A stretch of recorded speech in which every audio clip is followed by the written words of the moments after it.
بسم الله الرحمن الرحيم فما أوتيتم من شيء فمتاع الحياة الدنيا وما عند الله خير وأبقى للذين آمنوا وعلى ربهم يتوكلون. إن الحمد لله نحمده ونستعينه ونستغفره ونعوذ بالله من شرور أنفسنا ومن سيئات أعمالنا من يهده الله فلا مضل له ومن يضلله فلا هادي له وأشهد أن لا إله إلا الله وأشهد أن محمدا عبده ورسوله. يا أيها الذين آمنوا اتقوا الله حق تقاته ولا تموتن إلا وأنتم مسلمون. يا أيها الناس اتقوا ربكم الذي خلقكم من نفس واحدة وخلق منها زوجها وبث منهما رجالا كثيرا ونساء واتقوا الله الذي تساءلون به والأرحام إن الله كان عليكم رقيبا. يا أيها الذين آمنوا اتقوا الله وقولوا قولا سديدا يصلح لكم أعمالكم ويغفر لكم ذنوبكم ومن يطع الله ورسوله فقد فاز فوزا عظيما. أما بعد فإن خير الحديث كتاب الله وخير الهدي هدي محمد صلى الله عليه وسلم وشر الأمور محدثاتها وكل محدثة بدعة وكل بدعة ضلالة وكل ضلالة في النار. محترم سامعین، دینی بھائیوں، اسلامی ماؤں اور بہنوں، آج انشاءاللہ اس مجلس میں ہم آپ حضرات کے سامنے ایک صحابی جن کا نام عمرو بن ابسہ ہے، اختصار کے ساتھ ان کے ایمان لانے کا واقعہ اور نبی علیہ السلام سے جب انہوں نے ملاقات کیا تھا، ایمان لانے کے وقت جب نبی علیہ السلام سے ملاقات کی تو نبی علیہ السلام سے انہوں نے بہت سارے سوالات کیے، جن میں سے 13 سوالات میں نے اکٹھا کیے ہیں. ان سوالات کو بتائیں گے اور پھر نبی علیہ السلام نے ان کے 13 سوالات کے جواب کیا دیے وہ ہم اور آپ سنیں گے. یہ نبی علیہ السلام کی جوابات جو ہیں یا ان کے سوالات جو ہیں یا یوں کہیں سوالات اور جوابات جو ہیں یہ سب اخلاق پر تزکیہ نفس پر، اعمال کی اصلاح پر، عقائد اور معاملات پر مشتمل ہیں. بڑی جامع معنی حدیث ہے جو ہم نے اختصار کے ساتھ آج پیش کرنے کا ارادہ کیا ہے. اللہ تعالی ہم سب کو عمل کی توفیق نصیب فرمائے. سننا تو بہت زیادہ ہے، ضرورت ہے اس زمانے میں کہ عمل کیا جائے. آپ حضرات جانتے ہیں قیامت کے دن رب العالمین کے سامنے جب پیشی ہوگی تو جہاں اللہ تعالیٰ بہت ساری چیزوں کے متعلق سوال کریں گے اور ہمیں جواب دینا ہوگا.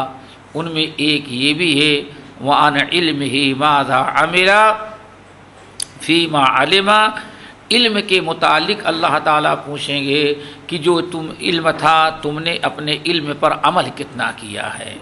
اسی لیے روایتوں کے اندر آتا ہے ابو الدرداء رضی اللہ تعالیٰ عنہ بہت روتے تھے اور کہتے لوگوں مجھے اس بات کا ڈر نہیں ہے کہ اللہ تعالیٰ مجھ سے پوچھے گا تم نے فلاں چیز بھی کیوں نہیں سیکھی.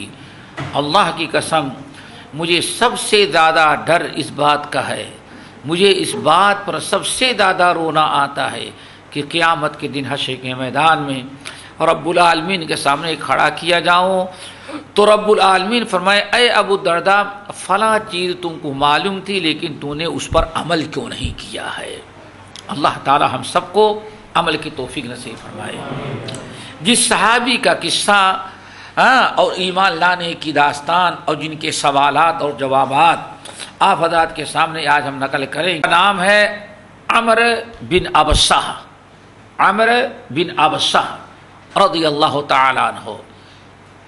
ان کے متعلق کہا، یہ اپنے متعلق خود بیان کرتے ہیں، انا رابع الاسلام، انا رابع الاسلام، اس امت میں میرے اسلام لانے کا چوتھا نمبر، ہم سے پہلے صرف 3 مسلمان تھے، اللہ اکبر، رسول اللہ صلی اللہ علیہ وسلم، ابو بکر اور بلال، اور کہتے ہیں چوتھا میں ہوا مسلمان۔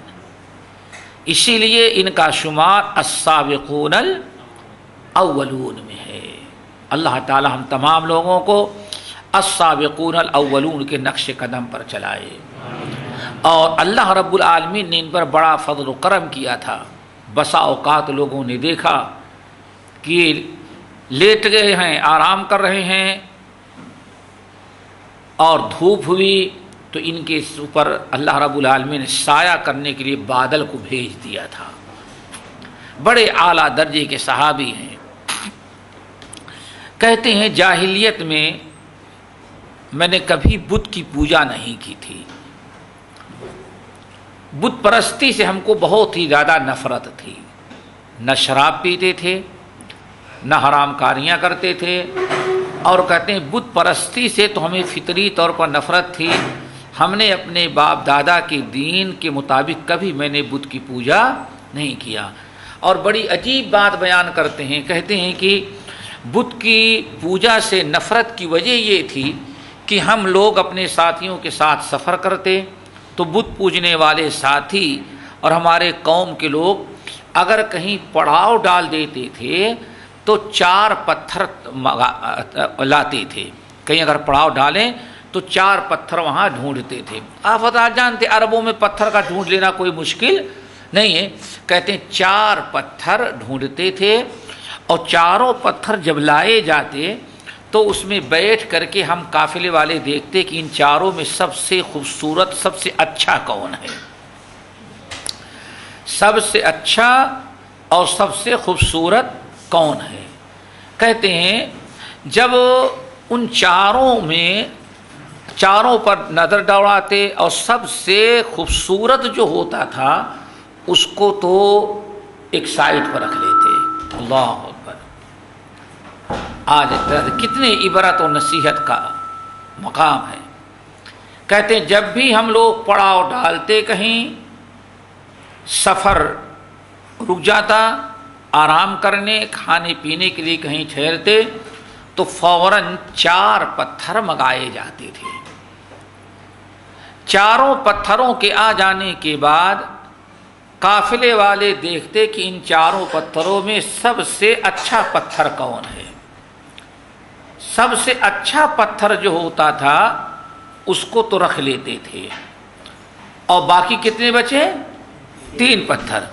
ان 3 پتھروں کو ایک اس سامنے رکھ دیا تھا اور 2 پتھر سائڈوں پر، تو چولہا بن جاتا تھا۔ جو لوگ کہیں باہر میدان میں چولہا جلاتے ہیں تو ان کو تجربہ ہوگا، ایک سامنے اور 2 سائڈ پر۔ کیوں؟ آگ جلانے کے لیے ہوا سے بچنا بہت ہی ضروری ہے، تو سامنے سے رکھ دیتے ہیں تو ہوا سے آگ بچ جاتی ہے، اور سائڈ پر پھر وہ سامنے ایک ہی طرف کھلا رہتا ہے لکڑی ڈالنے کے لیے۔ کہتے ہیں اس پر کھانا پکاتے، جو چوتھا سب سے اچھا تھا اس کو اپنا معبود مشکل کشا غوث بنا کر کے رکھ لیتے تھے۔ کیا بنا لیتے تھے؟ غوث، یہ ہمارا غوث ہے، ہمارا مشکل کشا ہے۔ کہتے ہیں بڑی حیرت ہوتی، پتھر چاروں تھے، ان میں جو اچھا لگا ہمارا مشکل کشا کیسے بن گیا؟ اور کہتے ہیں پھر جب وہاں سے اٹھ کے جانے لگتے تو چاروں کو چھوڑ کے چلے جاتے تھے۔ پھر ہم سوچتے کہ کیسی بیوقوف قوم ہے، کھانا پکانے کے وقت کہیں اتر جائے تو ان کو معبود کی ضرورت ہے، مشکل کشا کی، اور جب سب چھوڑ کر کے جانے لگے تو اب بغیر مشکل کشا کے رہ گئے ہیں۔ کہتے ہیں اس لیے مجھے فطری طور پر بہت ہی زیادہ نفرت تھی۔ کہتے ہیں جاہلیت میں اس لیے میں نے باپ دادا کی دین کی پوجا نہیں کی۔ کہتے ہیں اسی اثنا میں ایک یہودی سے ہماری ملاقات ہوئی، تو میں نے اس یہودی سے کو دیکھا کہ وہ بت کی پوجا نہیں کرتا، چونکہ اہل کتاب میں بت پرستی نہیں ہے، گرچہ آج سب کچھ ان کے ہاں ہوتا ہے، تو بت پرستی والا دین تو تھا نہیں۔ اس یہودی کو دیکھا کہ بڑا ٹھیک ٹھاک لگ رہا ہے، تو میں نے اس یہودی سے کہا کہ بھائی ہم ایک ایسی قوم سے تعلق رکھتے ہیں جو لوگ پتھر کی پوجا کرتے ہیں، مورتیوں کی پوجا کرتے ہیں، ایسی چیزوں کی پوجا کرتے ہیں جو نقصان اور فائدے کے مالک نہیں، تو ہمیں کوئی دین بتاؤ۔ تو اس نے کہا دیکھو تم انتظار کرو، یہ مکہ جو تمہیں نظر آ رہا ہے یا اس کے قرب جوار میں ایک شخص پیدا ہوگا جو اپنے قوم کے بت پرست لوگوں کی مخالفت کرے گا، اور دنیا میں اسی کے پاس سب سے اچھا دین ہوگا۔ انتظار کرو، جب وہ پیدا ہو جائے تو اس کی اتباع کرنا، سچا دین تمہیں مل جائے گا۔ اللہ اکبر۔ عمرو بن ابسہ رضی اللہ تعالیٰ عنہ کہتے ہیں اب میری ساری توجہ ہر گزرنے والے کے متعلق یہی ہوتی تھی، یہ شاید کوئی نئی خبر لے کے آئے کہ مکے میں یا مکے کے قرب جوار میں کوئی نبی ایسا شخص پیدا ہوا ہے جو اس طرح سے دعوت دے رہا ہے اور بت پرستی سے لوگوں کو منع کر رہا ہے۔ کہتے ہیں ایک عرصہ گزر گیا، جو بھی ادھر سے آتا جاتا نظر آتا اس کو ضرور پوچھتا بھائی کہاں کیا آ رہے ہو؟ ہم فلاں جگہ سے آ رہے ہیں۔ کہا کہ آخرکار وہ وقت آیا، وہ وقت پہنچا کہ ایک شخص سامنے سے آ رہا تھا۔ میں نے کہا بھائی کہاں سے آ رہے ہو؟ کہا میں مکہ سے آ رہا ہوں۔ کہا مکے کے کیا حال ہے؟ کہا بہت برا حال ہے۔ کہا مکے کا حال تو بہت برا ہو چکا ہے۔ میں کہا ارے کیا ہو گیا؟ کیا برا ہو گیا؟ کہا ایک صاحب پیدا ہوئے ہیں جن کا نام محمد ہے اور صلی اللہ علیہ وسلم، اور وہ کہتے ہیں جتنے باپ دادا کی پوجا کرتے ہو طور طریقہ سب غلط ہے، وہ کہتے ہیں صرف ایک اللہ کی عبادت ہونی چاہیے، ان پتھر کی مورتیوں کی مخالفت کرتے ہیں، ان کو ختم کرنا چاہتے ہیں۔ کہا کہ کہتے کیا ہے؟ کہا وہ تو کہتے ہیں بس ایک اللہ وحدہ لا شریک کی عبادت کرو۔ کہا اس مسافر سے تو میں نے کچھ نہ کہا، لیکن مجھے اندازہ لگ گیا کہ وہ شخص یہودی نے جو ہمیں بتایا تھا شاید وہ شخص مکے میں آ چکا ہے۔ کہتے ہیں میں اپنے علاقے سے نکلا، تنے تنہا محمد صلی اللہ علیہ وسلم کے پاس پہنچا، مکہ مکرمہ آیا۔ یہ وہ زمانہ تھا کہ نبی علیہ السلام بہت ہی مخفی طور پر لوگوں سے ملتے تھے، کیونکہ آپ پر آپ سے ملاقات پر پابندی لگا دی گئی تھی۔ کہتے ہیں بڑے حیلے بہانے کے بعد میں نبی علیہ السلام کے پاس پہنچا، لیکن مکے کا ماحول یہ تھا کہ آپ اپنی جان بچاتے پھرتے تھے اور لوگوں سے ملتے بھی تو بہت پوشیدہ طور پر، اور مکے کا بچہ آپ کے بارے میں شیر بنا تھا، گالیاں دینا، برا بھلا کہنا، آپ کو قتل کرنے کی دھمکیاں دینا، آپ پر لعن طعن کرنا۔ کہتے ہیں بہرحال کسی صورت سے میں آپ کے پاس تک پہنچ گیا، آپ کے پاس گیا، آپ سے ملاقات کی، پوچھا کہ ما انت، آپ کون کیا ہیں؟ اب پہلا سوال ما انت، آپ کون ہیں، آپ کیا ہیں؟ من انت نہیں بلکہ کیا پوچھا کہ ما انت، آپ کیا چیز ہے؟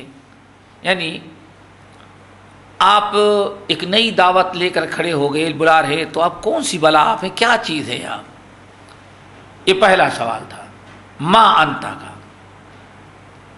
عمرو بن ابسہ رضی اللہ تعالیٰ عنہ کہتے ہیں جب میں نے آپ سے پوچھا من انت، ما انت، پہلا سوال کہ آپ کیا چیز ہیں، کیا حقیقت ہے آپ کی، تو آپ نے فرمایا انا نبی اللہ، اے عمرو میں نبی اللہ ہوں، اللہ کا نبی ہوں۔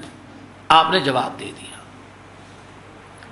لیکن انہوں نے پھر ایک نئی چیز، چونکہ عرب کے لوگ امی تھے، اہل کتاب تو نبی رسول پیغمبر سب سمجھ، لیکن عرب کے لوگ جو تھے امی تھے، ان کے ہاں تو کوئی تصور ہی نہیں تھا.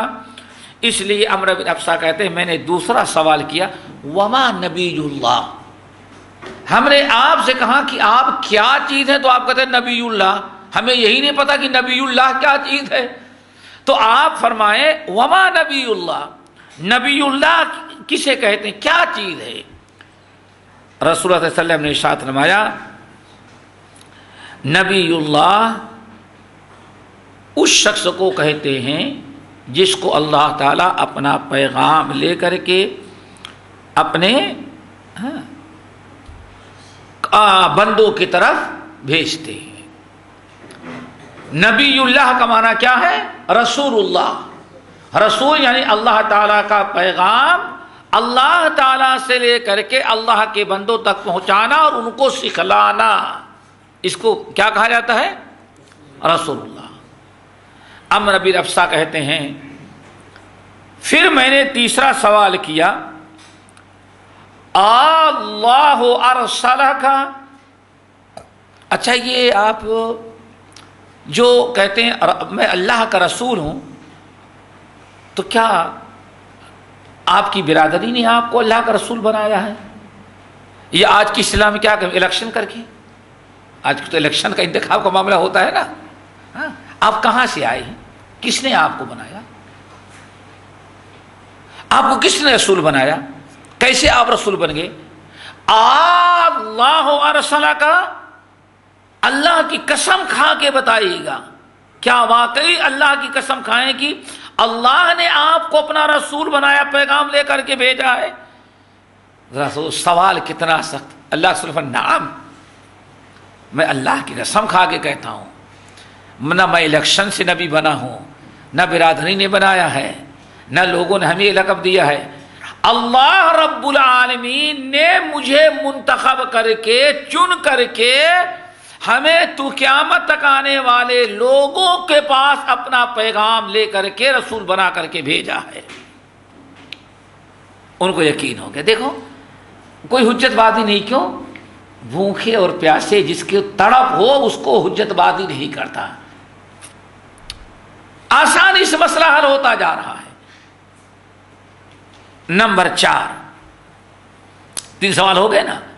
چوتھا سوال، اب اللہ، اچھا آپ یہ بتائیں کہ اللہ رب العالمین نے آپ کو جب رسول بنایا تو بِأَيِّ شَيْءٍ أَرْسَلَكَ، اللہ اکبر.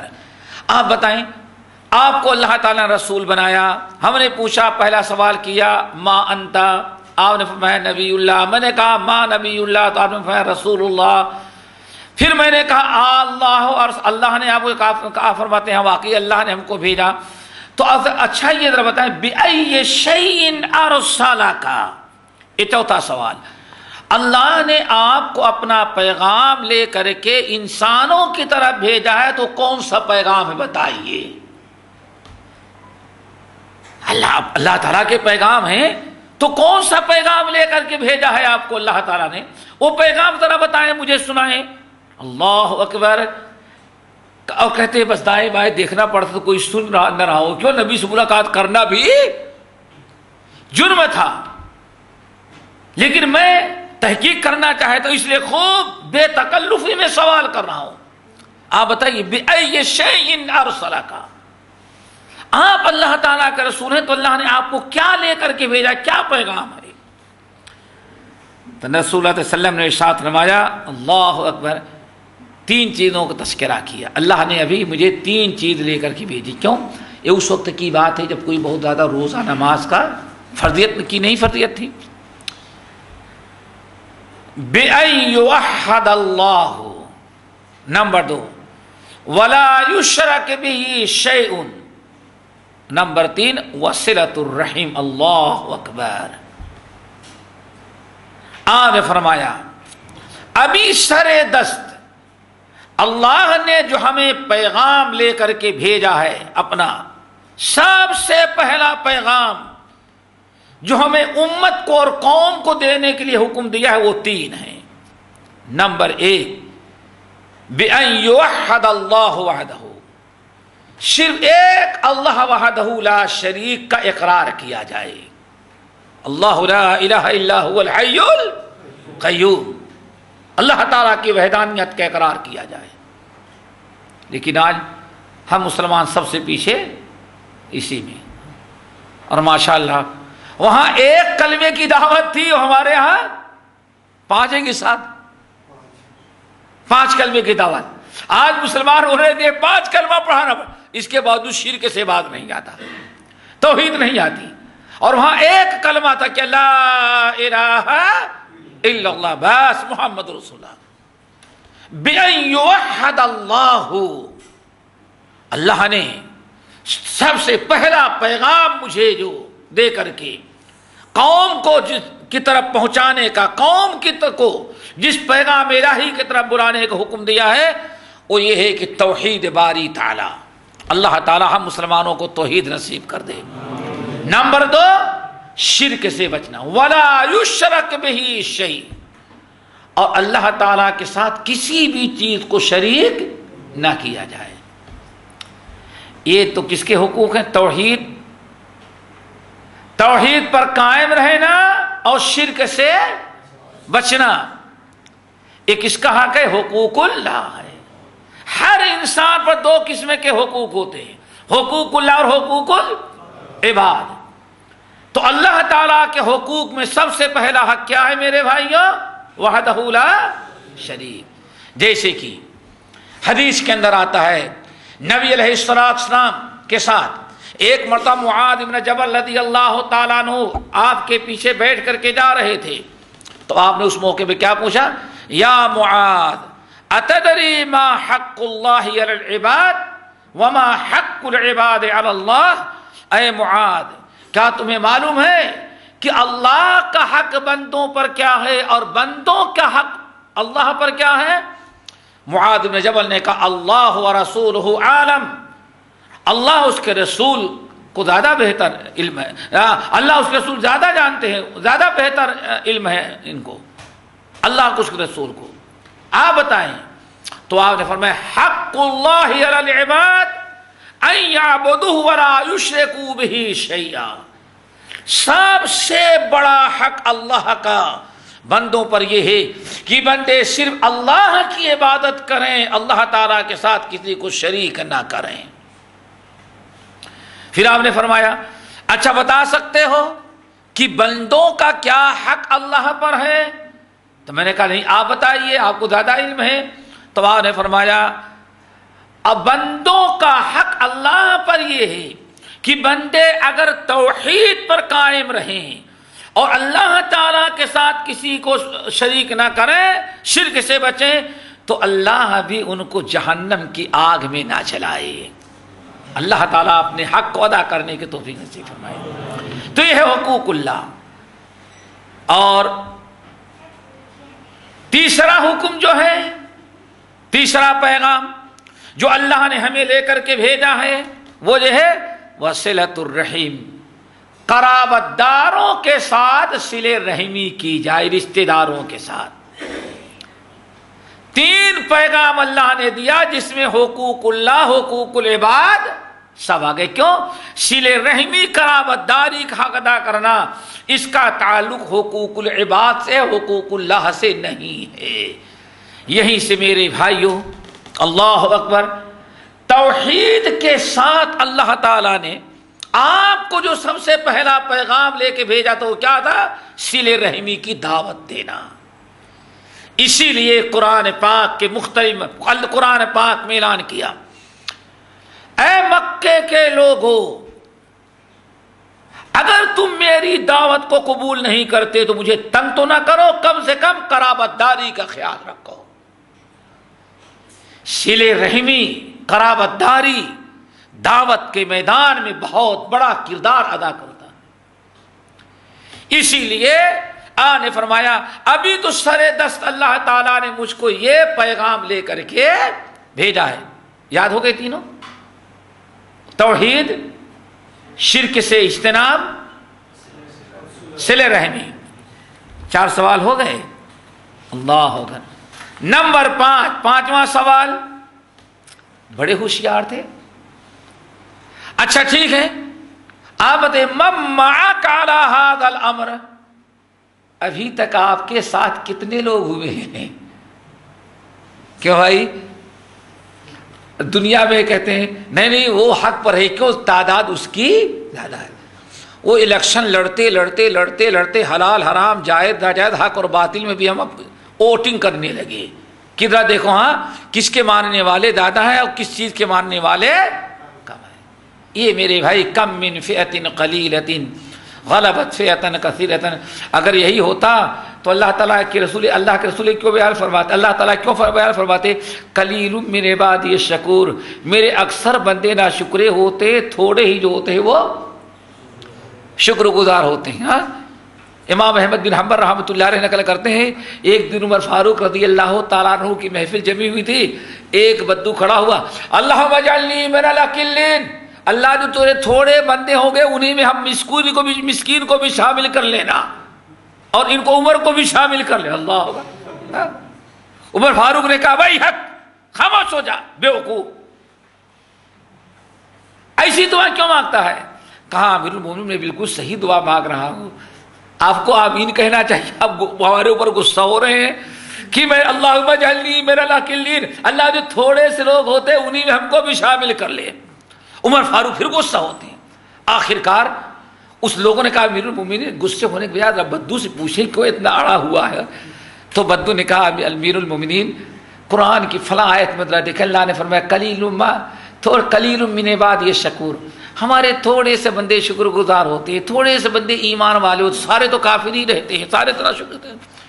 25 آیتیں پیش کی. اللہ اکبر. اللہ تعالیٰ سے دعا کرو یہی تواضع آج ہمارے اور آپ کے اندر آ جائے. جیسے اس نے چند آیات پڑھی عمر فاروق مارے جوش میں کھڑے ہو گئے اور کہا اے لوگو یاد رکھو کل الناس افقہ من عمر، جتنے لوگ بیٹھتے ہیں ان میں سب عمر سے زیادہ دین جانتے ہیں. یہ بدو بھی عمر سے زیادہ دین جانتا ہے. اللہ اکبر. یہ تواضع تھی عمر فاروق. کل الناس افقہ من عمر. تو بہرحال اس نے عمر بن ابشہ رضی اللہ تعالیٰ عنہ نے 5واں سوال کیا من معک علی ھذا الامر. اچھا ابھی تک آپ کے دین پر کتنے لوگ ہو چکے ہیں؟ اور دوسرا سوال یہ بھی ہے، معنی یہ بھی ہے کس قسم کے لوگ؟ 3rd کلاس کے لوگ یا کیا لو کلاس کے لوگ؟ ہاں اور لو کے اپوزٹ؟ ہاں ذرا ہائی فائی کے 3rd کلاس کے لوگ محنت مزدوری کرنے کون آ رہے ہیں آپ کے ساتھ؟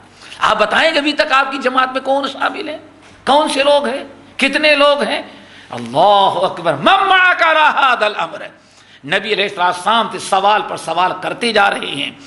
وہ بھی پہلی ملاقات ہے لیکن نبی علیہ السلام کی پیشانی پہ ذرہ برابر بل نہیں آتا، غصہ نہیں آتا. ہر سوال کا جواب سنجیدگی سے، ہر سوال سن رہے ہیں اور جواب سنجیدگی کے ساتھ آپ دے رہے ہیں. من معک علی ھذا الامر، کس قسم کے لوگ، کس درجے کے اور کون سے لوگ آپ کے ساتھ ابھی تک ہو پائے ہیں، کیا تعداد ہے ان کی؟ اللہ اکبر. اللہ کے رسول نے فرمایا عمر بن ابشہ میرے ساتھ الحمدللہ حر و عبد، ایک بیچارہ غلام ہے اور ایک آزاد ہے. ابو بکر و بلال. اللہ اکبر. یعنی ابھی تک میرے ساتھ جو ایمان لائے ہیں، جو ہمارے ساتھ شامل ہوئے ہماری جماعت میں، صرف کون ہے؟ ابو بکر اور بلال. یعنی اس کا خدیجہ تو پہلے ہی سے تھی الحمدللہ، مردوں میں. ہاں اللہ اکبر. ابو بکر و بلال، ابو بکر ہیں اور حضرت بلال ہیں. یہاں اہل علم کہتے ہیں اللہ اکبر نبی علیہ السلام کا جواب بڑا چچا تلا، بڑا فصیحانہ، فصاحت اور بلاغت سے بھرپور ہے. آپ نے فرمایا حر، ایک غلام ہے اور ایک آزاد ہے. اللہ اکبر. ابو بکر سے زیادہ مکے میں کوئی شریف انسان نہیں تھا اور حضرت بلال سے زیادہ کوئی معمولی آدمی نہیں تھا. آپ نے اشارہ کیا عمرو بن ابسہ ہمارا اللہ نے جو ہمیں پیغام لے کر کے بھیجا یہ کوئی ایک قسم کے لوگوں کے لیے نہیں ہے، ہر ایک کے لیے، بڑا سے بڑا اور چھوٹا سے چھوٹا، ہر انسان کے لیے اللہ تعالیٰ نے یہی پیغام ہم کو لے کر کے بھیجا ہے۔ جس طرح سے مالداروں کو میرا پیغام قبول کرنا ضروری ہے، ایسے ہی محنت مزدوری کرنے والے غلام حبشی کو ہمارے اوپر ایمان لانا ضروری ہے۔ یہ بہت کمال ہے کسی دین کی، کسی نظریات کی، کسی افکار کی۔ کیوں؟ ایک ہی دین ہے، ایک ہی کلمہ ہے، ایسا با کمال ہے کہ وہی بڑوں کے لائق ہے۔ بڑا یہ نہیں کہہ سکتا بھائی میرے معیار کا نہیں ہے، چھوٹا یہ نہیں کہہ سکتا ہمارے اسٹینڈرڈ سے یہ، ہمارے لوگ درجے سے بہت یہ اعلیٰ ہے، ہم اس پر نہیں چل سکتے۔ اللہ اکبر۔ اسی لیے ذرا دیکھیں مسلمان اسلام ایک ایسا مذہب ہے کہ یہاں کوئی اونچ نیچ کا تصور باقی نہیں رہ جاتا۔ اور اگر دیکھنا ہو تو چلے جاؤ، سال کا سب سے بڑا اجتماع ہمارا جو ہوتا ہے عیدگاہوں میں ہوا کرتا ہے۔ عیدگاہ میں جو پہلے پہنچ گیا اسی کی پہلے صف ہے، کوئی یہ نہیں ہٹا سکتا کہ ہاں تم بڑا معمولی قسم کے آدمی ہو پیچھے جاؤ۔ اللہ اکبر۔ کہا جاتا ہے ہمارے استاد تھے شیخ محمد عمر فلاطہ رحمۃ اللہ علیہ، مدینہ یونیورسٹی کے جو جنرل سیکریٹری تھے، وہ کہنے لگے کہ ایک مرتبہ ملک فیصل رحمۃ اللہ علیہ، اللہ ان کی قبر کو نوروں سے بھرے، وہ مکہ آئے عمرہ کرنے کے لیے، تو شاہی مصلی لے کر کے آیا تھا وہاں سے۔ جب ریاض سے آئے ہیں تو ان کے جو خادم تھے، ان کا جو باڈی گارڈ، ان کے ساتھ جو لوگ آئے تھے، وہ باقاعدہ شاہی مصلی بھی لے کر کے آئے تھے۔ ملک فیصل رحمۃ اللہ علیہ حالت احرام میں اپنے ساتھیوں کے ساتھ خانہ کعبہ کا طواف کر رہے تھے۔ جب آخری چکر میں تھے تو مقام خادم نے مقام ابراہیم پر آ کر کے مصلی بچھا دیا تاکہ ان کو انتظار نہ کرنا پڑے۔ اللہ اکبر۔ اور وہاں وہ کھڑا، اب مصلی بچھا دینے کے بعد خدام جو تھے دو چار، ان کی نگاہ ملک پر تھی کہ ملک فیصل اب حجر اسود پر پہنچے ہیں، چند لمحے میں آ جاتے ہیں۔ ان کی نگاہ ادھر تھی، سر کوئی ایک عام حاجی دیکھ رہا تھا، اچھا مصلی بچھا ہے۔ اللہ اکبر، اللہ اکبر کہہ کے نیت باندھ لیا۔ اللہ اکبر۔ جیسے ویسے ادنا درجے کا حاجی، معلوم پتہ نہیں ہمارے یہاں کا تھا، ایرانی تھا، دورانی تھا، کہاں کا تھا، اجمی تھا، یارکی تھا، اس نے دیکھا اچھا مصلی بچھا ہوا ہے اور یہاں جگہ کم ملتی ہے، باڈی گارڈ کی نگاہ ملک پر ہے، اور وہ آ کر نیت باندھ کے کھڑا ہو گیا۔ وہ نیت باندھ کے کھڑا ہوا، ملک فیصل رحمۃ اللہ علیہ پہنچ گئے وہاں۔ اب باڈی گارڈ پریشان، ملک کیا کہیں گے؟ ملک فیصل نے فوری طور پر اس جیسے باڈی گارڈ نے سوچا کہ ہاتھ لگا اس کو رکھا، منع، ہرگز نہیں، یہ اللہ کا گھر ہے، پہلے وہ آیا، اس کا حق ہے، ہمارا حق بعد میں ہوگا۔ آ گیا عین لڑائی میں اگر وقت نماز، قبلہ رو ہو کے دمی بوس ہوئی قوم حجاز، ایک ہی سب میں کھڑے ہو گئے محمود و ایاد، نہ کوئی بندہ رہا نہ کوئی بندہ نواز، انما المؤمنون اخوہ، میرے بھائیو۔ تو آپ نے ساتھ فرمایا اے عمرو بن ابسہ، اے میرا دین جو ہمیں اللہ نے جو پیغام لے کر کے بھیجا ہے، وہ ایسا کوئی یہ نہیں کہہ سکتا یہ ہمارے لیے ہم کو سوٹ نہیں کرتا، جیسے آج ہے مسلمانوں نے جو بنا رکھا ہے۔ نہیں بھائی ٹھیک دین تو یہ، لیکن ہمارے ماحول میں سوٹ سوٹ کیا کہتے کرتا بھائی، یہی کہتے ہیں نا۔ ہاں ٹھیک ہے اسلام ہے اپنی، ہم بھی مانتے ہیں، لیکن اب اس کو لے کے چلیں گے تو ماحول سے وہ مناسب ماحول کے مطابق نہیں۔ حضرت بلال ہے غلام مکے کا، اور دوسری جانب ابو بکر صدیق، جن سے شریف اللہ کے رسول کے بعد پورے مکے میں کوئی انسان نہیں تھا، پوری آپ تاریخ پڑھ ڈالیں۔ اللہ اکبر۔ یہ تین ہمارے ساتھی، اسی لیے اب کتنے مسلمان ہو گئے؟ اللہ کے رسول اور ابو بکر و بلال. عمر بن افسا کہتے ہیں وہاں رابع الاسلام، چوتھا میں ہوں. اسی لیے اپنے آپ کیا کہتے ہیں؟ رابع الاسلام، چوتھا میں. اللہ کتنے سوال ہوئے؟ 6 ہو گئے، 5 ہو گئے نا. نمبر 6. اچھا آپ کیا فرما رہے ہیں کہ ابو بکر اسلام لا چکے ہیں اور بلال، تو مل اسلام. اللہ اکبر. آپ بتائیں اسلام کس کو کہتے ہیں؟ کیوں ہم لوگ تو آج تک یہی سارے نئے نئے نام سننے میں آ رہے ہیں. مل اسلام، اسلام کیا چیز ہے؟ اسلام کس کو کہتے ہیں؟ اللہ اکبر. اسلام کی علامات کیا ہیں؟ نبی علیہ السلام نے فرمایا اے عمر بن ابسا، تم پوچھتے ہو اسلام کیا ہے، اسلام کی حقیقت کیا ہے، اسلام کی دعوت کیا ہے، اسلام کی علامات کیا ہیں؟ تو سن لو، طیب الکلام و اطعام الطعام. اللہ اکبر. سب سے بڑا اسلام اور اسلام کی سب سے بڑی خوبی اور اسلام کی سب سے بڑی علامت آپ نے فرمایا 2 ہے. وہ کیا ہے؟ طیب الکلام. پہلے تو یہ کہ کلمہ پڑھ لینے کے بعد، میرے لائے ہوئے دین کو قبول کر لینے کے بعد، اللہ تعالیٰ کا پیغام جو میں لے کے آیا ہوں، وہ سب سے پہلے ایک حکم دیتا ہے کہ اپنی زبان کو مسلمان بنا لو. کس کو مسلمان بنا؟ زبان. طیب الکلام، زبان پاکیزہ ہو، زبان میٹھی ہو، زبان اچھی استعمال کرو، اپنی زبان کی اصلاح ہونی چاہیے. اللہ اکبر. اس سے ذرا اندازہ لگاؤ کہ اسلام میں زبان کا کیا مقام اور زبان کا کیا نہیں، زبان کی اصلاح کا.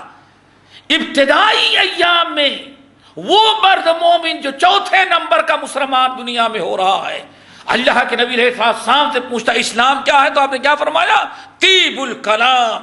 اسلام کی سب سے بڑی خوبی یہ ہے کہ زبان انسان کی خوب پاکیزہ اور اچھی ہو. وَإِطْعَامُ الطَّعَامِ. اور دوسری چیز کیا ہے؟ اللہ تعالیٰ کی مخلوق کے ساتھ مہربانی ہو، بھوکوں مسکینوں کو برابر کھانا کھلایا جائے. اب تو ہمارے بھائی کہیں گے ہم مسلمان تو اس میں بہت پیچھے ہیں. کیوں؟ ہم اسلام مسلمانوں سے نہیں سیکھتے. آج ہم مسلمانوں کو بھی پہچاننا چاہتے ہیں تو وہاں سے جو آئے انہوں نے کسی کو دہشت گرد کر دیا تو گرچہ بڑا نیک ہو دہشت گردی ہو گئے. کیوں؟ ہم سب کچھ کس کو اپنا سمجھ رکھے ہیں، وہاں سے جو کچھ آ جائے. اسلام بھی سمجھنا ہے، مسلمان کون سچا کون جھوٹا اس کے بارے میں بھی خبر کہاں سے آنی چاہیے؟ وہاں سے. اللہ اکبر. میرے بھائی دنیا میں ایک ہی قوم ہے جو آج بھی اسلام کی اس خوبی کو باقی رکھے ہوئے ہے، وہ مسلمان قوم، مسلمان امت ہے. وہ کسی بڑے سے لے کر کے چھوٹے تک، انسان سے لے کر کے جانور تک، اگر اپنے رزق حلال کو ان پر خرچ کرتا ہے تو لا نرید منکم جزاء ولا شکورا. صرف مقصد یہ ہوتا ہے کہ اللہ ہم سے راضی ہو جائے. لا نرید منکم جزاء ولا شکورا الا ابتغاء وجہ اللہ. صرف اللہ کی رضا خوشنودی کے لیے. باقی آج جو کھلاتے ہیں، ہمارے اوپر مہربانی کرتے ہیں، زلزلہ آ جائے مدد بھیج دیتے ہیں، زلزلہ کو مصیبت سیلاب آ جائے تو کچھ بھیج دیتے ہیں، وہ تھوڑا سا دے کر کے پورے ملک پر قبضہ کرنے کا ارادہ بدبختوں کا ہوتا ہے. اللہ کی رضا مقصود نہیں ہوتی. یاد رکھنا یہ سارے اپنی حوث، اپنے نفسانی خواہشات اور اپنا جو پلان تیار رہتا ہے اس کو مکمل کرنے اور ہماری دولت، ہمارے خون کو چوسنے کے لیے انسانی ہمدردی کا نام لیا جاتا ہے، یا کم سے کم اپنے مذہب کا پرچار تو ضرور ان کا مد نظر ہوتا ہے. اور وہ بھی ہمارے ہی مال سے ہماری مدد کرتے ہیں. بے ایمان کبھی اپنا دیتے بھی نہیں، یہ بھی یاد رکھنا. کیوں؟ پابندی لگا دیں گے بھائی اپنے سے نہیں دے سکتے، کیوں؟ یہ دہشت گردوں کو جائے گا، اس لیے میں جن کو کہوں گا ان کو دینا ہے۔ میرے بھائی یاد رکھو، اللہ کے رسول صلی اللہ علیہ وسلم سے پوچھا جا رہا ہے، ہم پوچھنے والے امر ابسا مل اسلام، اسلام کیا ہے؟ آپ نے فرمایا سب سے بڑی خوبی اسلام کی کیا ہے؟ اسلام کا سب سے بڑا عمل فرائض کے بعد کیا ہے؟ کلمہ پڑھنے والا مسلمان اپنی زبان کی اصلاح کر لے اور مسکینوں بھوکوں پریشان حال لوگوں کو کھانا کھلاتا رہے۔ ہمارا اسلام یہ ہے لا یشبع مومن وجارہ جائع لا یؤمن، کوئی آدمی اس وقت تک مومن نہیں ہو سکتا لا یؤمن وجارہ جائع، ایک مسلمان آسودہ ہو کر کے کھائے اور پڑوسی کے ہاں فاقہ ہو رہا ہو، آدمی مسلمان ہو ہی نہیں سکتا۔ اللہ کے رسول نے تعلیم دی ہے۔ نمبر 7، اچھا ایمان کیا ہے؟ اسلام تو سمجھ گئے، ایسا نہیں کہ سوچ رہے کہ ہاں مولوی صاحب نے بتا دیا کہ نماز تو اسلام میں ہے ہی نہیں ہے، ہاں یہ تو فرائض کے بعد، فرائض کے بعد اسلام کی خوبیاں بیان کی جا رہی ہیں۔ اچھا مل ایمان، یہ سوال نمبر 7 ہے۔ مل ایمان، ایمان کیا چیز ہے؟ یا رسول اللہ مل ایمان، ایمان کیا چیز ہے؟ ایمان کی علامت کیا ہے؟ ایمان کی سب سے بڑی خوبی کیا ہے؟ یہ آدمی ایمان لا لے گا تو اس میں تبدیلی کیا آئے گی؟ پتہ کیسے چلے کہ ہاں اس کے اندر ایمان آ چکا ہے؟ آپ نے فرمایا الصبر والسماح، الصبر والسماح۔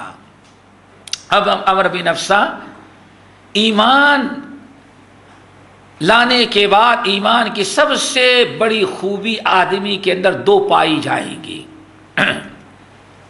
یعنی ایمان کا اثر کیسے ظاہر ہوگا؟ پتہ کیسے چلے گی ان کے اندر ایمان آ چکا ہے؟ ایمان کی سب سے بڑی علامت ہے، اسلام کا سب سے بڑا عمل ایمان کا کیا ہے؟ الصبر والسماح، کہ آدمی صبر کرتا ہوا نظر آئے اور سماح اور سخاوت کرتا ہوا نظر آئے۔ بعض لوگوں نے کہا ایک تو یہ صبر اور سخاوت، صبر کا مطلب اگر آپ غور کریں گے صبر کا مطلب 3 ہوتا ہے۔ نمبر 1، شریعت کی پابندی کرنے میں جتنی بھی تکلیفیں آئیں اللہ تعالیٰ کی فرما برداری آپ ترک نہ کریں، بالکل ڈٹے رہیں، ہر قسم کی مصیبت برداشت کریں، اس کو کیا کہا جائے گا؟ صبر علی الطاعہ۔ نمبر 2، اللہ اس کے رسول کی نافرمانی اور برائی سے بچنے میں کتنی بھی تکلیفیں آئے آپ تکلیف برداشت کریں لیکن نافرمانی نہ کریں، یہ کیا ہے؟ صبر ہے۔ اللہ تعالیٰ کے فیصلے کے مطابق آپ پر کوئی بلا، کوئی آفت، کوئی مصیبت جان کی، مال کی، اولاد کی آ جائے، آپ شکوہ شکایت نہ کریں، انا اللہ پڑھیں اور صبر کریں۔ یہ سب کے 3 طریقے ہو گئے، اور تینوں کا تعلق کس سے ہے؟ اللہ تعالیٰ کے حقوق سے ہے۔ یہ ہے صبر۔ کیا مطلب ہوا؟ کتنی بھی مشکلات میں ہو آدمی کو اطاعت و فرما برداری برائیوں سے بچتے ہوئے دیکھ لو، سمجھ جاؤ کہ اتنی آفتیں بلائیں، اتنی مصیبتیں برداشت کر لے رہا ہے، کون سی خوبی اس کے اندر ہے، کون سی طاقت ہے کہ صبر کر رہا ہے؟ سمجھ جاؤ کہ وہ طاقت جو اس کو صبر کرنے پر مجبور کر رہی وہ کیا ہے؟ ایمان۔ یہ ایمان کی علامت ہے۔ سخاوت، صاحب حضرات سمجھتے سخاوت کا تعلق کس سے ہوتا ہے؟ اللہ تعالیٰ کے مخلوق کے ساتھ، یعنی آپ خالق سے کا بھی حق ادا کریں اور مخلوق کا بھی۔ سخاوت، جان کی سخاوت، مال کی سخاوت، قوت و طاقت کی سخاوت، وقت کی سخاوت، علم کی سخاوت۔ سخاوت کا مطلب یہ ہے کہ سامنے والے کے آپ کام آ جائیں، ایک مومن دوسرے مومن کے جو کام آئے، اس بات کی نشانی یہ کہ ہاں اس کے دل میں کیا ہے؟ ایمان۔ بڑے بڑے لوگ پیدا ہوئے، بڑے بڑے لوگوں کو ایوارڈ ملتا ہے، لیکن اللہ اکبر، کبھی آپ اندازہ لگاتے ہیں کہ ایک مرد مومن اگر اپنے جان مال قوت و طاقت کی سخاوت کرنے لگتا ہے تو دنیا میں اس کی کوئی مثال پیش نہیں کر سکتا۔ چھوٹی سی مثال دیں، آپ لوگوں نے سنا ہوگا کہ اللہ تعالیٰ نے جب نبی علیہ السلام کو وفات دیا، ابو بکر صدیق خلیفہ بن گئے، تو مدینے کے قرب و جوار میں کتنے گھروں میں بڑا ماتم، بڑا افسوس معلوم پڑتا تھا کہ ہاں اس کے گھر میں میت ہو گئی ہے، بوڑھی رو رہی ہے، اندھا رو رہا ہے، کنواری بچیاں، پردہ نشی عورتیں پریشان حال ہیں، خلیفہ ابو بکر بنے ہیں، خوشی کے بجائے سارے لوگ کیا کر رہے ہیں؟ رو رہے ہیں، بڑا ہنگامہ۔ معلوم کیا کہ بھئی آپ کیوں رو رہے ہیں؟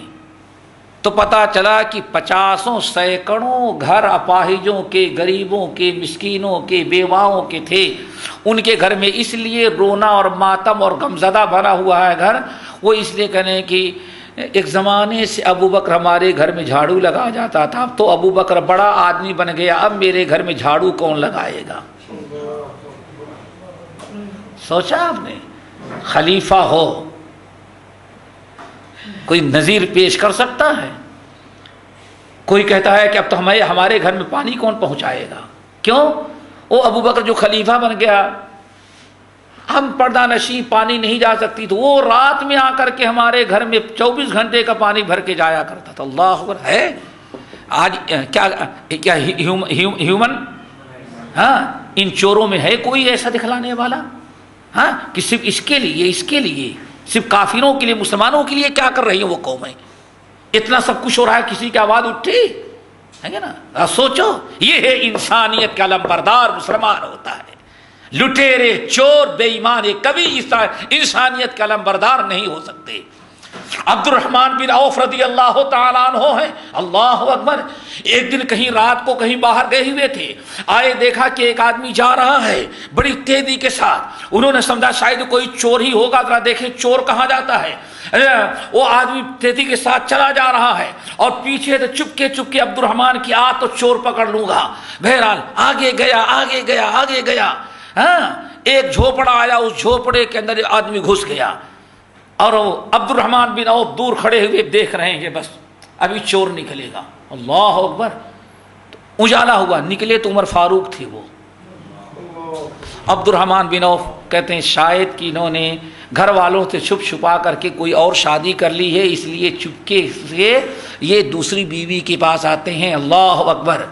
پھر دوسرے دن عمر فاروق کے پیچھے لگے، دیکھتے ہیں تاکہ پتا چلا ایک جھوپڑے میں گئے، اس کے بعد بھگے، دوسرے جھوپڑے میں گئے، تیسرے میں گئے، چوتھے میں گئے۔ اللہ اکبر!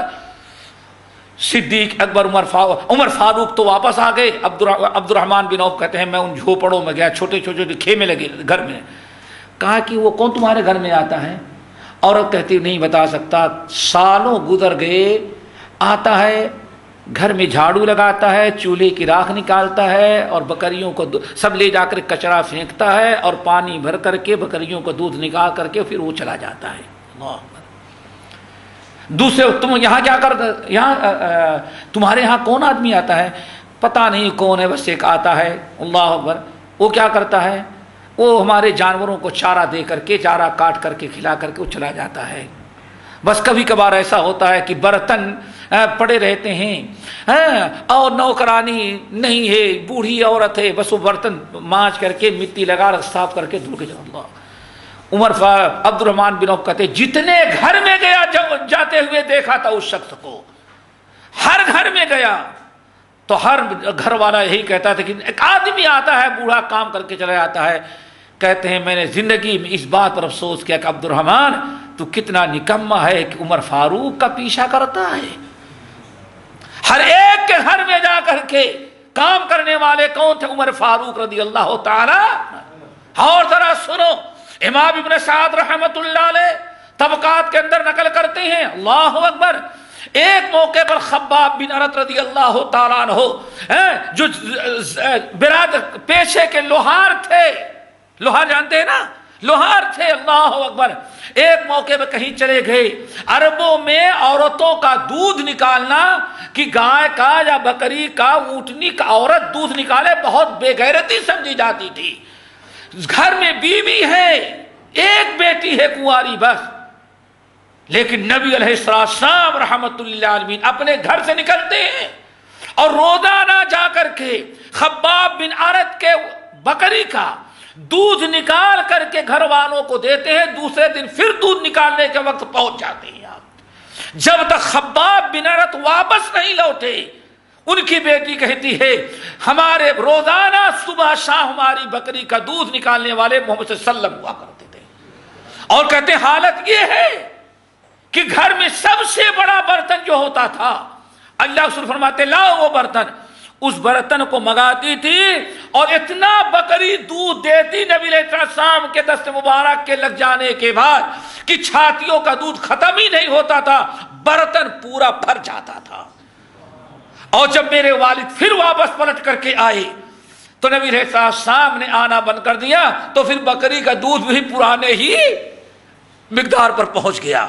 میرے بھائیوں, یہ ہے انسانیت کا علم بردار. یہ جو چوروں کی کمیٹی ہوتی ہے کبھی انسان کا علم بردار نہیں, بلکہ انسانیت کے خون چوسنے والے اسلام دشمن یہ طاقتیں ہوا کرتی ہیں. یہ ہے انسانیت. اللہ رسول نے کیا بیان فرمایا؟ اللہ اکبر. سب سے بڑا ایمان یا ایمان کی علامت کیا ہے؟ صبر اور سخاوت. اللہ اکبر. نمبر 9, سب سے افضل اور بہترین ایمانی عمل کیا ہے؟ یعنی 9واں سوال کس کا؟ ابو بکر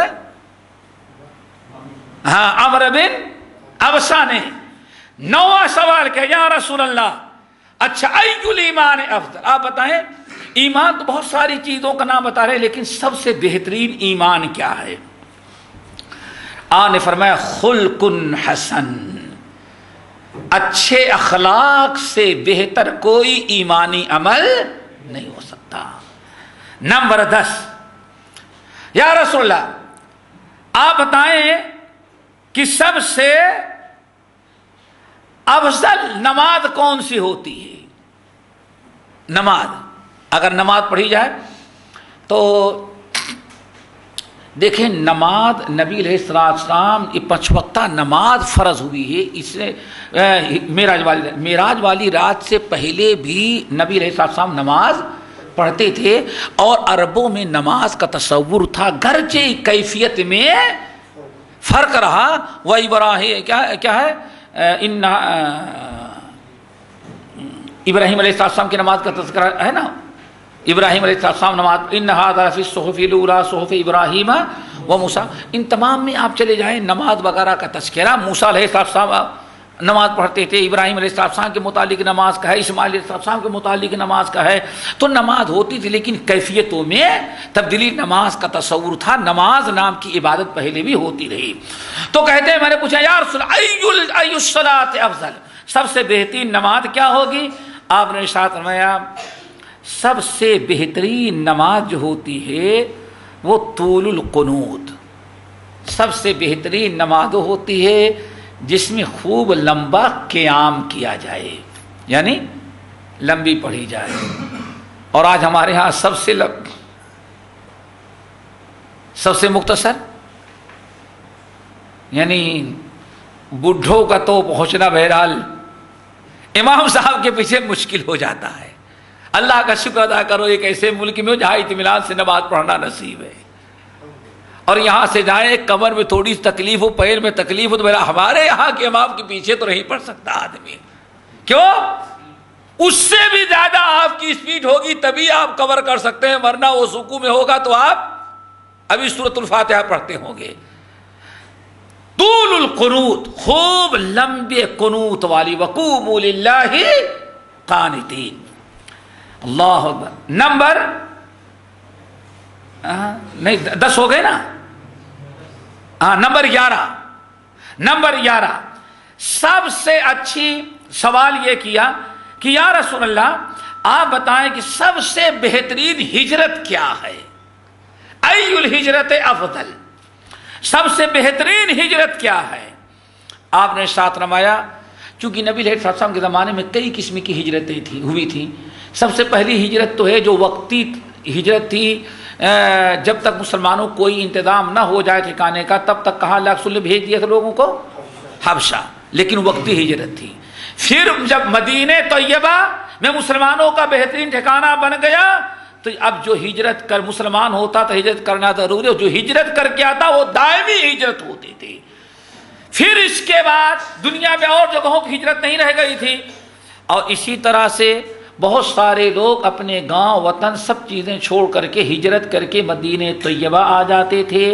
مدینہ طیبہ میں آباد ہونے کا ارادہ نہیں رہتا تھا، بلکہ مدینہ طیبہ میں آنے کا سال 2 سال 6 مہینے رہنے کا مقصد یہ ہوتا تھا کہ نبی علیہ السلام کے پاس رہ کر کے دین سیکھ لیں گے، پھر اس کے بعد اپنے وطن واپس چلے جائیں گے. یہ بھی ایک قسم کی کیا تھی؟ ہجرت تھی. تو اسی لیے عمرو بن افسہ نے کہا ای الہجرت افضل، آپ بتائیے کہ سب سے افضل ہجرت کیا ہوتی ہے؟ نبی علیہ السلام نے ارشاد فرمایا افضل الہجرت ان تہجر ما کرہ ربک. میاں سب سے افضل ہجرت یہ ہوتی ہے، سب سے افضل ہجرت یہ ہوتی ہے کہ ان تہجر ما کرہ ربک، اللہ اس کے رسول نے جن چیزوں کو ناپسند کیا ہے ان کو چھوڑ دینا سب سے بڑی ہجرت ہے.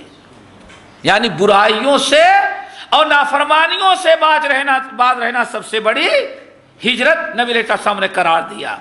نمبر 12، یا رسول اللہ آپ بتائیے، 12واں سوال، ای الجہاد افضل، آپ بتائیے کہ سب سے افضل جہاد. اللہ اکبر. جہاد کے بارے میں سوال کیا کہ یا رسول اللہ ای الجہاد افضل، آپ بتائیے سب سے بہترین اور سب سے افضل جہاد کیا ہے؟ اللہ اکبر. نبی علیہ السلام نے کیا ارشاد فرمایا؟ من عقر جوادہ و احریق دمہ. من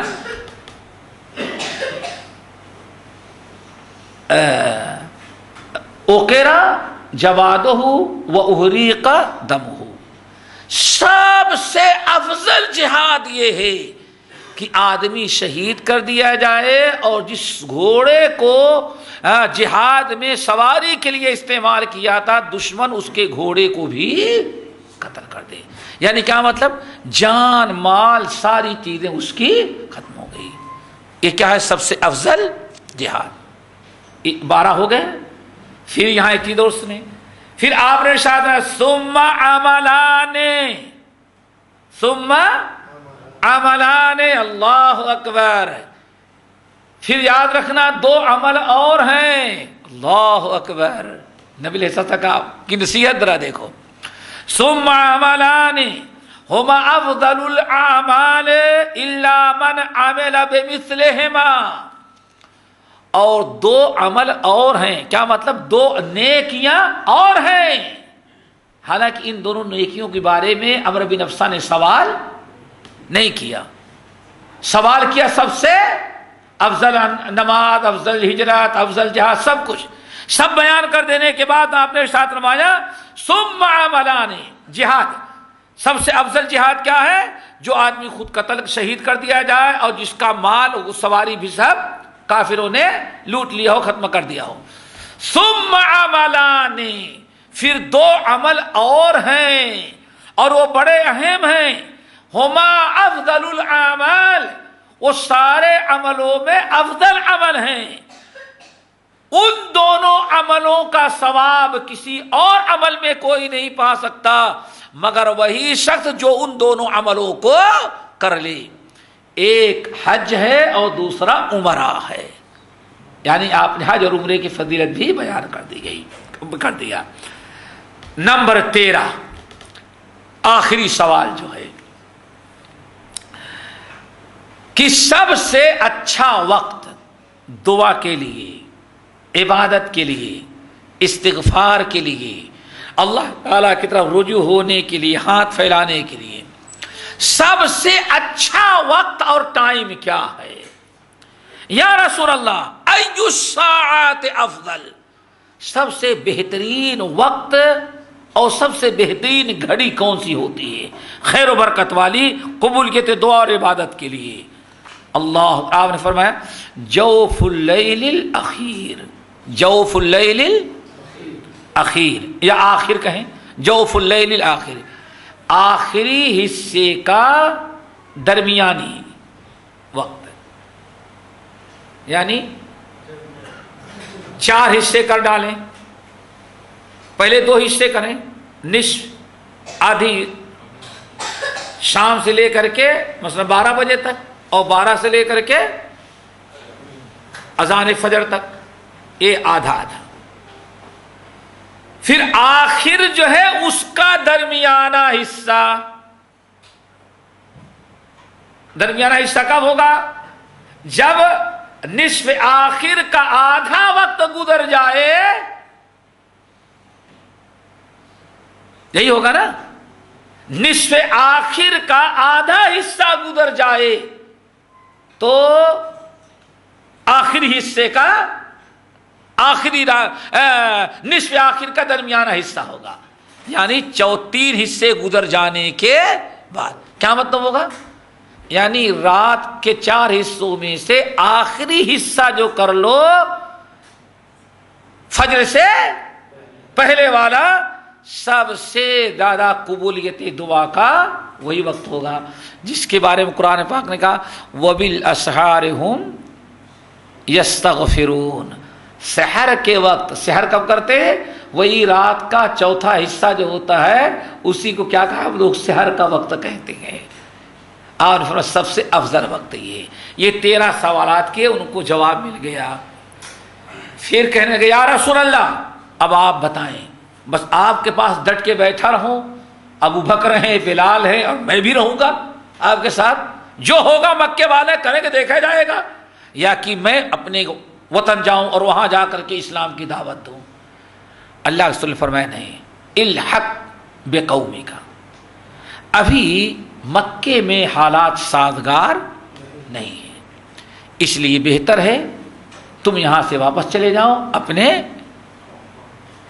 وطن قوم میں رہو، وہاں جو ہو سکتا ہے دعوت کا کام کرتے رہو، اور جب تم نے سنا کہ حالات بدل گئے یا ہمیں کوئی اچھا ٹھکانہ مل گیا تب تم وہاں ہجرت کر کے آ جانا۔ حضرت عمرو بن ابسہ رضی اللہ تعالیٰ عنہ کہتے ہیں میں چلا گیا اپنے وطن، گاؤں کے لوگوں میں پہنچا، حتی الامکان اسلام کی دعوت دی، لوگوں نے قبول بھی کیا، پسند بھی کیا، دین پھیلا بھی، لیکن بے قراری تھی کہ آخر اللہ وہ وقت لائے کہ نبی کے پاس جاؤں، اللہ کے رسول کو کوئی مستقل ٹھکانہ ہو جائے۔ کا روزانہ پوچھتا تھا، جو بھی گزر رہا ہے پوچھ رہا ہوں، آخر کار کئی سال گزر گئے، 5-6 سال گزر گئے، پھر پتا چلا کہ نبی علیہ السلام ہجرت کر کے آ گئی ہیں مدینہ طیبہ میں۔ کہتے بس خوشی کی انتہا نہیں تھی، انتظار تو تھا ہی، جیسے پتا چلا کہ ہجرت کر کے مدینہ طیبہ آپ آ چکے ہیں، میں اپنا سب کچھ چھوڑ چھاڑ کر کے مدینہ طیبہ پہنچا۔ نبی علیہ السلام اپنے ساتھیوں کے ساتھ بیٹھے ہوئے تھے، میں پہنچا، سلام کیا تو میں نے کہا یا رسول اللہ آپ ہم کو اتعرفونی، آپ پہچان رہے ہیں؟ اللہ اکبر، آپ مجھے پہچان رہے ہیں؟ عارف میں تم آئے تھے ہمارے پاس نا وہاں؟ ہاں اللہ رسول میں ہی ہوں۔ کہتے ہیں پھر اس کے بعد میں بھی مدینے میں آباد ہو گیا۔ یہ اختصار کے ساتھ حضرت عمرو بن ابسہ رضی اللہ تعالیٰ عنہ کے ایمان لانے کا واقعہ اور ان کے یہ حالات تھے۔ اللہ تعالیٰ ہم سب کو عمل کی توفیق نصیب فرمائے اور ہمارے اندر بھی اخلاص اور استقامت عطا کر دے۔ آج بہت ضرورت ہے استقامت کی، اللہ تعالیٰ جو سنتے ہیں اس پر عمل کرنے کی توفیق دے، یاد رکھنے کی، غیروں تک پہنچانے کی ہمت دے، اور اللہ رب العالمین ہم تمام لوگوں کی خدمات کو قبول کر دے۔ سبحانک اللہم و بحمدک، اشہد ان لا الہ الا انت، استغفرک و اتوب الیک۔ اللہ